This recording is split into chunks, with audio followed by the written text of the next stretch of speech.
श्री स्वामी समर्थ सगळ्यांना। तर आजच्या व्हिडिओमध्ये मी तुम्हाला कोणतीही रेसिपी न दाखवता देवशास्त्रोक्त पद्धतीने कसे साफ करायचे ते दाखवणार आहे। तर व्हिडिओमध्ये तुम्हाला दिसतच असतील जी थोडीशी मी भांडी ठेवली साईडला आणि आपले देव पण दिसत असतील किती छान असे चकचक करत आहेत। तर या पद्धतीने जर तुम्हाला देव साफ करायचे असतील तर तुम्ही हा व्हिडिओ नक्कीच संपूर्ण बघा। तर बघा इथे ना आधी तुम्हाला मी एक तांब्या आहे ना हा घेऊन दाखवते आणि त्याच्यावरती हा सोल्युशन हे मी जे काही केलेलं आहे ते दाखवते, त्याच्यावरती चोळून मी घेते। तर तुम्ही बघू शकता व्हिडिओमध्ये तांब्यावरतून असं थोडंसं पाणी त्याचं सरकलंय, तर ते तांब्याचा तेवढाच भाग कसा चमकतोय, नुसतं फक्त ते त्याचं पाणी फक्त सरकलंय तरी सुद्धा ते व्यवस्थित तांब्याचं असं निघलेलं आहे। तर बघा तुम्हाला पुसून दाखवते, तर तांब्या कसा मस्त असा दिसतोय, तरी सुद्धा मी नुसतंच लावून घेतलेलं आहे। तुम्हाला व्हिडिओमध्ये बघा दिसतच असेल एकदम इन्स्टंट असं हे दिसते। आता मी संपूर्ण तांब्याला हे पूर्ण लावून घेते आणि तुमच्यासमोरच हे पुसून दाखवते। धुणार पण नाही इथेच, पण तुम्हाला फक्त पुसूनच दाखवते, तुम्हाला लक्षात येईल की किती स्वच्छ म्हणजे आणि किती छान असं हे निघतंय।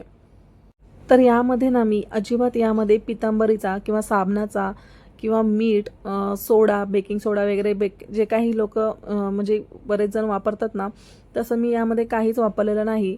बरं त्याच्यामध्ये मी काय काय यूज केलं आहे ते तुम्हाला पुढच्या व्हिडिओमध्ये तुम्हाला दिसेलच, पण त्याआधी हे आधीचे देव बघा कसे होते आणि नंतरचे देव तुम्ही आधीच बघितले कसे होते।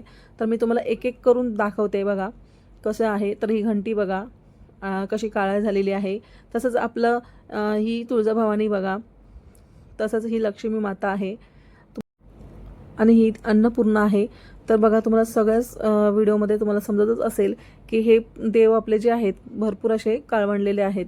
तर आता हे आपल्याला हप्त्यातून फक्त एकदा जरी धुतले ना तरीसुद्धा स्वच्छ असे राहतात। तर आता मला हे बरेच दिवस झाले आहेत मी असंच पाण्याने आंघोळ घालते, तर त्यामुळे हे जास्तच काळे झालेले आहेत। तर तुम्हाला बघा व्हिडिओमध्ये दिसतच असेल मी आधीच हे देव तुम्हाला साफ करताना दाखवत आहे। तर हे मी कसं बनवलं आहे ते तुम्हाला सांगतेच, पण हे देवाला आपण जे असं बोलू शकतो की हे आपण देवासाठी खास उटणं बनवलेलं आहे। आणि आता मी हे जे साफ करत आहे ना ते लिंबू घेतलेलं आहे आणि लिंबूच्या साहाय्याने व्यवस्थित त्याला मी छान असं घासून घेते।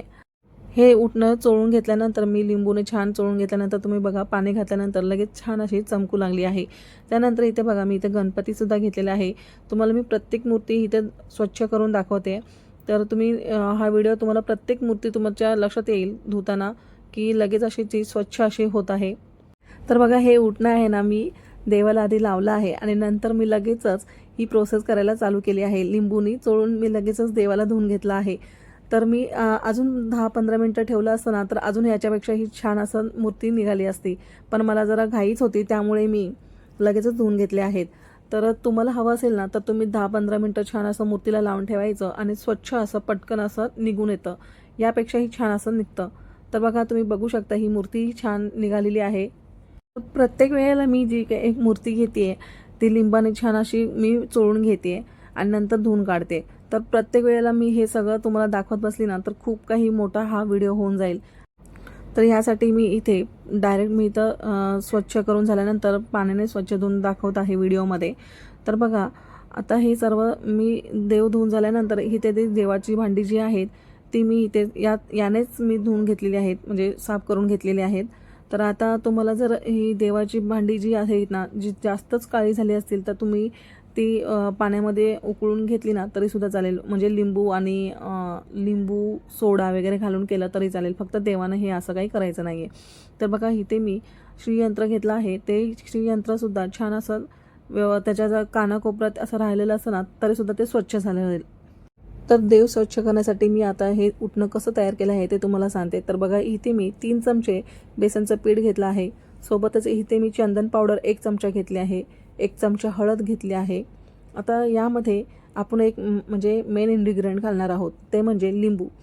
आता हे लिंबू मी इथे 1 पिळून घेतलं आहे, तुम्ही यापेक्षा 2 किंवा 3 घेतले तरी चालेल।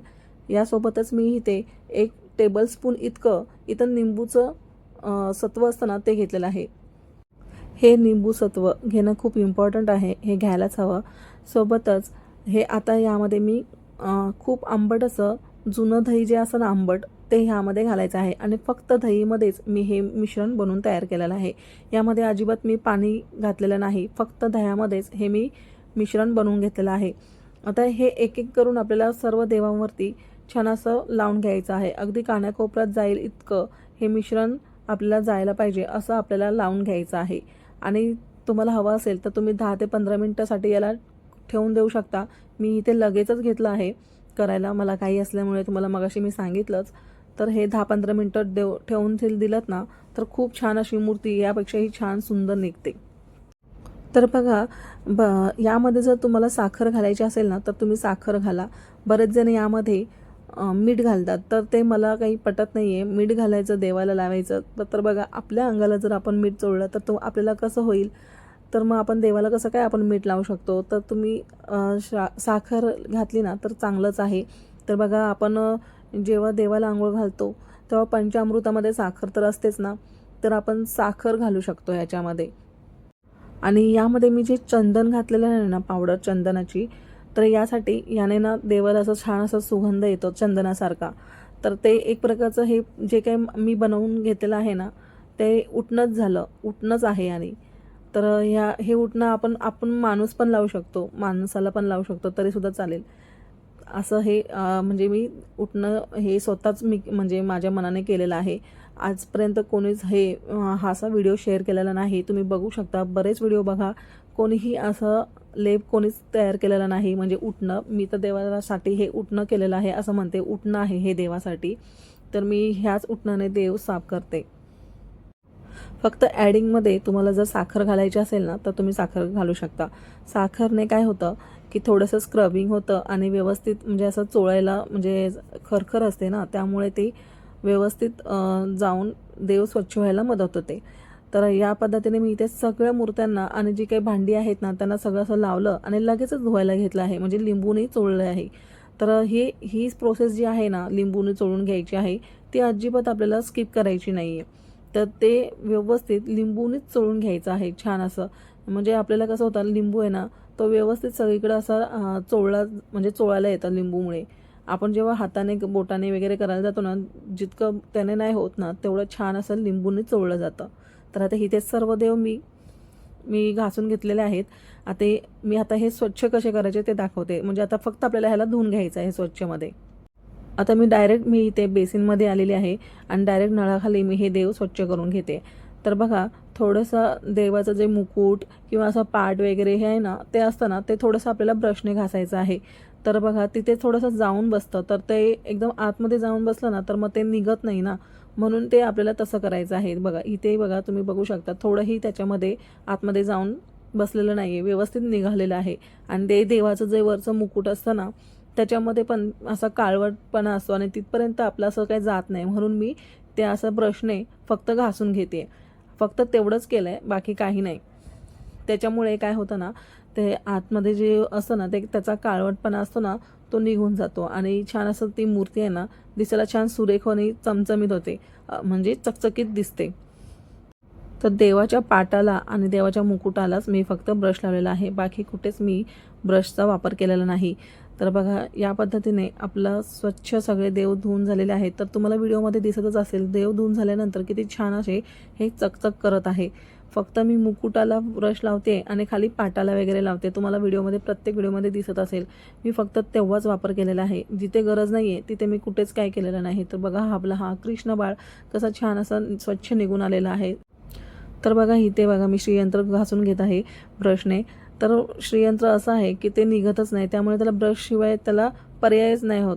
त्यामुळे मी त्याला असं स्वच्छ साफ करून घेतलं आहे. आणि ब्रश पण आहे ना तो कसा वापरायचा माहिती आहे का, तो एकदम सॉफ्ट असतो ना, सॉफ्टवाला एकदम मऊ असतो बघा, तो वाला ब्रश वापरायचा. म्हणजे छान असं म्हणजे असं खरखरीतवाला जाड असतो ना दातांचा, तसला नाही घ्यायचा. एकदम सॉफ्ट मऊ असतो बघा, तसा घ्यायचा. तर इथे बघा तुम्हाला व्हिडिओमध्ये दिसतच असेल प्रत्येक भांडं मी धुते ना छान असं चमकत आहे. आता लगेचच आपल्याला हे देव धुवून काढले ना लगेचच सुक्या फडक्याने आधी पुसून घ्यायचं आहे. याने काय होतं ना की देवाने ना आपल्याला जे पाण्याचा थेंब वगैरे राहिलं किंवा काळपट राहिलं तर ते म्हणजे त्याच्यावरती काळे डाग नाही होत आणि त्याच्यावर डाग नाही पडत. तर बघा तुम्हाला दिसतच असेल ह्या ज्या आतमध्ये पर्यंत छान असे हे देव साफ झालेले आहेत. म्हणजे जी नक्षीकाम असतं ना एवढं बारीक आहे ना, तर त्याच्यामध्ये काय असतं ना ते काळंच होऊन जातं, तर ते तसं बरोबर नाही दिसत. त्यामुळे तुम्ही बघू शकता प्रत्येक असा हा भाग व्यवस्थित स्वच्छ मी या उठण्याने व्यवस्थित धुवून निघालेला आहे, स्वच्छ झालेला आहे. तर बघा गणपती बाप्पा पण छान असे सुंदर निघालेले आहेत. प्रत्येक मूर्ती तुम्हाला स्वच्छ धुवून झाल्यानंतर दाखवते. प्रत्येक मूर्ती आपल्याला व्यवस्थित कानाकोपऱ्यामध्ये व्यवस्थित पुसून घ्यायचं आहे.